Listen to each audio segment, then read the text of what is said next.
Pedestrianisation is a topic that is not discussed well enough within Northern Irish politics or within the Northern Irish population itself. But what is pedestrianisation really? Is it a fancy term that just means prioritising cyclists over road users? And does it mean that cyclists get to use the roads that motorists have spent their hard-earned tax money on? Well, no, not at all.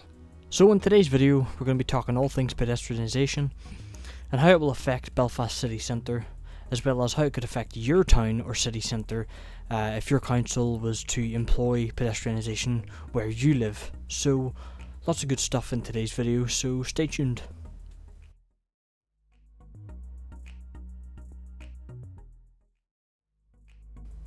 Modern day Belfast City Centre is in a very awkward place. What is considered widely as the shopping heart of Belfast, and maybe even the rest of Northern Ireland, this area of Belfast sees the most footfall of shoppers and tourists alike, more than anywhere else in Northern Ireland. And yet, private cars are allowed to roam most of these streets.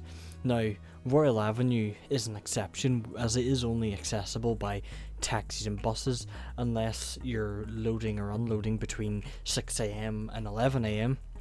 But as for Castle Street, Castle Place and Donegal Place, you can drive up and down these roads with relative ease, as long as you ignore the fact that the roads are always congested because of the amount of private cars on them, and the fact that you have to avoid running over pedestrians walking out in front of parked buses every 3 seconds. But hey, enough about that. You came here for pedestrianisation, we're going to give you pedestrianisation. So, how do we fix this problem? How do we make the shopping centre of Belfast an actual town centre, quotation marks? Well, the way I see it, it's actually pretty simple.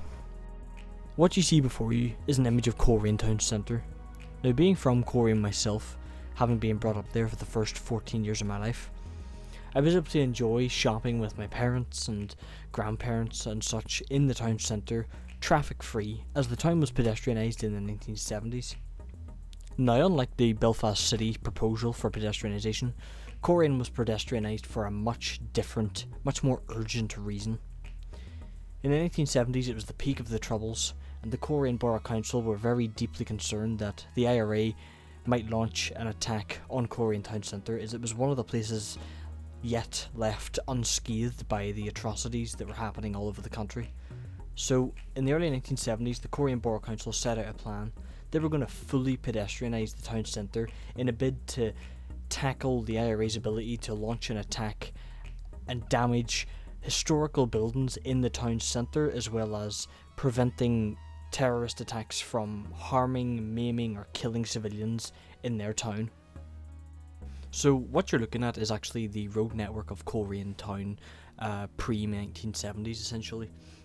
And the red lines obviously represent all of the roads that cars can use, and the slightly thicker red lines to the left and the right hand side of the image are the kind of main roads that cars would use to get around the town, and then the skinnier red lines in the middle of the image are kind of like the arterial roads and side streets that you would mainly only use if you were trying to get somewhere a little bit faster, opposed to driving around the town centre.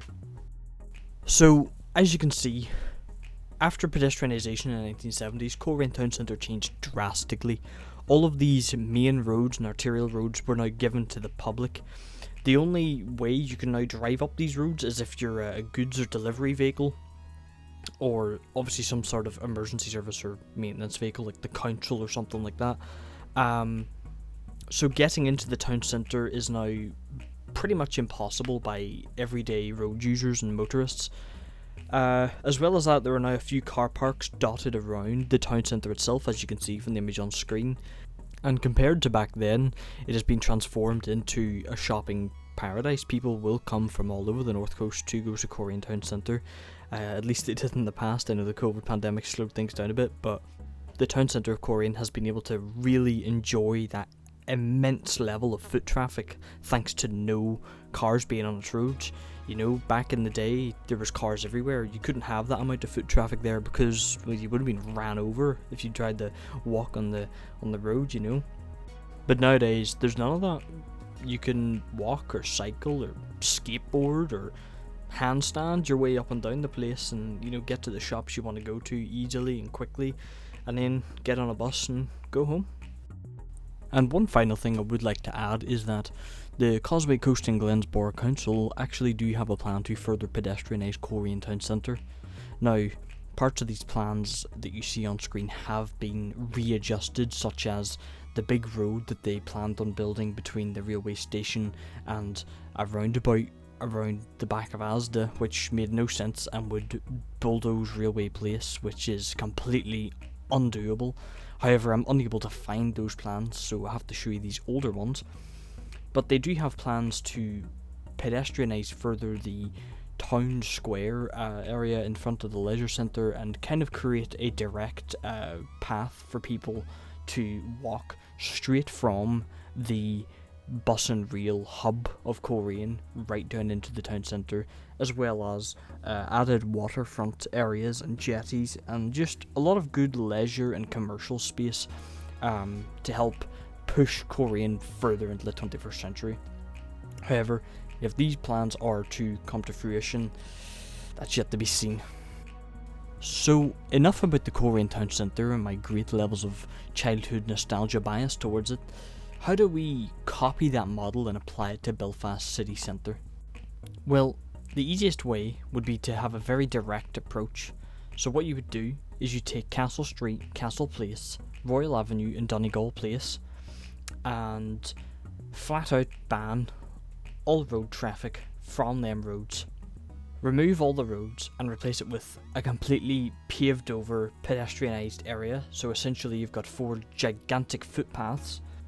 And then finally what we do is we add a nice dedicated bus halt to the north end of Royal Avenue to act as a way for commuters and shoppers and even tourists to get to this new retail quarter. So what you're looking at is a bit of a reference image as to what Royal Avenue and the surrounding area could look like with this development. Now, starting with the green area, that would be our dedicated bus halt I was talking about. Essentially, it would be an area where buses could turn in, do a U-turn, drop off passengers at the blue bus stand marks, and then exit in any direction again. Buses and cyclists alike would have absolute priority when entering and exiting this area, and to the south of it there would also be a line of bollards to prevent any vehicles from entering the pedestrianised area, as well as a line of bollards, as you can see on the right hand side on Lower Garfield Street. This would bring immense changes to Royal Avenue, North Street and the businesses that inhabit the surrounding area. Marked in purple are places where you could see proper mixed use development going up.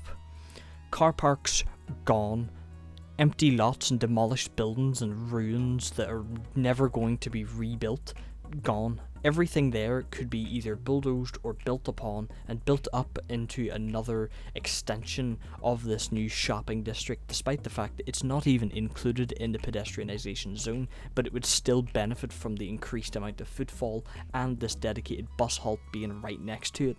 And then just around the corner from Royal Avenue, just off the side of North Street, is Writers' Square, marked in yellow. Walking from North Street through Writers' Square brings you right onto the front facade of St Anne's Cathedral, a truly breathtaking sight. So with the increased amount of footfall Belfast City Centre's pedestrianisation would bring, and the extra amount of tourism it would drive towards St Anne's Cathedral, since it is so close and so easy to get to, especially from the bus stands, Writers' Square would be in a position to be something more than what it currently is, a proper, beautiful, notable and characteristic public square, because at the minute as it sits, it's really a characterless and unremarkable square made of concrete and steel that has a potential to be something truly beautiful and unique. So by this point you might be wondering, why is pedestrianisation even important? I mean, Belfast's city centre gets plenty of footfall as it is. Why should we close all the roads and make it for people only? Well, one thing that's made itself very cut and clear recently is that when the Primark Bank Building's flagship store reopened on the 1st of November, the amount of people that were queuing up along Castle Street for the reopening of the Primark Bank Buildings, it was quite daft, honestly, and it got a lot of people talking on Twitter and Facebook and such about pedestrianisation. Now I do believe there is plans to pedestrianise Castle Street up the side of Primark. However, I'm not going to say for certain here, but I did hear about it somewhere. But then when you actually enter the Primark store and head upstairs and look out the window on the Castle Place like you see on screen, it really strikes you quite quickly how awkward that skinny little road of Castle Place actually is. And the more you look at it, the more you think, wow, if they were to pave that all over and make that a nice pedestrianised public square, it would literally do no harm to the surrounding area. You know, buses are not going to be affected because I don't even think buses come down Castle Place for any of their routes. They usually come down Royal Avenue and then head on down Donegal Place. So, you know, starting with Castle Place, I feel like that'd be a good catalyst for pedestrianisation, because this road literally serves no purpose anymore other than to just provide a little bit of parking at the front of a couple of shops, which honestly isn't even that well needed. This area has a real potential to be a proper public square, and it's really not being utilised the way it should be, because Northern Ireland's leading politicians are still stuck in the 1960s way of thinking, where roads are the future, or roads are important. Fact of the matter is, at least in modern day cities and towns, roads aren't actually that important. What is genuinely important to your citizens and to the people of your country is walkability and ease of access. And that's not even to mention cycling. I mean, I don't even own a car. I don't need to be able to drive places. I don't need parking spaces. I just need to be able to get A to B without being ran over. Another brilliant example of pedestrianisation at work is Henry Street in Dublin. Before pedestrianisation, Henry Street was like any other street in Belfast or anywhere else on the island of Ireland, and when they took the decision to pedestrianise it, it completely transformed the street. Henry Street and Mary Street are now one of the shopping heartlands of Dublin. The footfall on that street alone from tourists and locals and shoppers coming from all over the country, and even here in Northern Ireland, it's immense. I have been there myself. The amount of people on that street is enough to give you claustrophobia sometimes, but it's been amazing for the people that own businesses in those areas, and a lot of local businesses too have been able to survive the test of time battling corporate mega giants because of the amount of footfall on this street has kept them alive. And just for good measure, we'll add one more pedestrianisation success story, and this one comes straight out of Belfast itself. What you're actually looking at is an image of Arthur Square, and as you can see, it used to be full of cars, and per those people crossing the street from the middle of a roundabout, pretty dangerous. Now, if you're not sure what Arthur Square is, it's that big square you walk through when you're heading to Victoria Square Shopping Centre, you know, the one with the big swirly statue? Yeah, the Spirit of Belfast, that is what it's called. Well, that entire area that you walk around today when you're shopping in Belfast was pedestrianised. Cars used to be able to drive on those roads, and now they can't. And you can see for yourself what pedestrianisation does for those areas. They rejuvenate them, they bring life, they bring footfall, they bring profits, and it's a real shame that we're not pedestrianising more streets and more roads in Belfast and Northern Ireland sooner, because it is a real good way of providing economic uplift for local communities, local areas, businesses, and pretty much everything else that needs economic upturn in 2022. So let's say at this point in, Belfast is fully pedestrianised to this images model. All of the purple areas are pedestrian only. The side streets are for cars from 6 a.m. to 11 a.m. You've now got this nice new beautiful pedestrianised urban centre of Belfast, and right in the middle of it you've got this new kind of square, this public square essentially. I've called it Royal Square because of Royal Avenue. I feel like Castle Square would conflict with Castle Court and stuff, so I've just called it Royal Square. You've got your bus halt, everything's running smoothly. How do we take this to the next level then? Like, where would you go forwards from this? Because you can go even further than this, believe it or not, and I have the best proposal that I can think of. So here it is. So what you're actually looking at is a kind of master plan for Belfast City Centre, and it would only be possible after the Grand Central Station is finished construction, so post 2024-25. But to try and help you get an understanding of what's actually going on this map, we'll start on the left hand side of the image with the large bright red highlighted area. Now that is the new site for the currently under construction Belfast Grand Central Station, the new integrated bus and rail hub for Northern Ireland. And then we have the dark red lines, which represent the railway line that will open up into the 8 platforms at the station, and then the yellow kind of area itself will be the roughly the size and shape of the new bus and rail station. So then from there, the 2 purple lines crossing Durham Street, that would be a pedestrian priority crossing. Now in a perfect world, Durham Street would be somewhat pedestrianised, and what I mean by that is the road would only be accessible by buses, taxis and cyclists, and that would make it better for pedestrians, as well as the buses entering and exiting from the bus depot itself. However, doing this would effectively block Sandy Row in a weird position where they would have to drive out onto Great Victoria Street, up and around the Europa to get into the car park at the north side of the railway station. So because of that, making Durham Street somewhat pedestrianised probably isn't the best idea, at least not at the minute. Now, after crossing Durham Street, you come to the light blue highlighted area. Now what this represents is the area where the current Great Victoria Street railway station and Europa bus station is. Now once the Grand Central station is completed, this will be demolished and it'll be paved over, and then TransLink are saying that they're going to let people essentially build buildings on it, mixed use development buildings, and that would basically mean that, you know, the high-rise buildings would have apartments or offices on the higher levels, and then towards the lower levels you would have maybe restaurants or cafes or shops and stuff. So as soon as you get off the train, you cross the street, you've got amenities right from the get-go.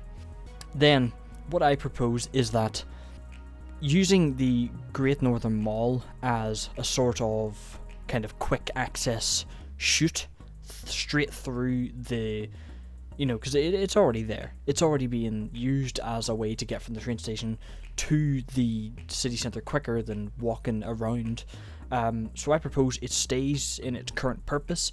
I don't know if it'll stay as the Great Northern Mall, because obviously the Great Northern Mall, it's not very great. It's kind of on its knees, and I feel like maybe the Great Victoria Street and the Europa moving away to the Grand Central Station might kill it.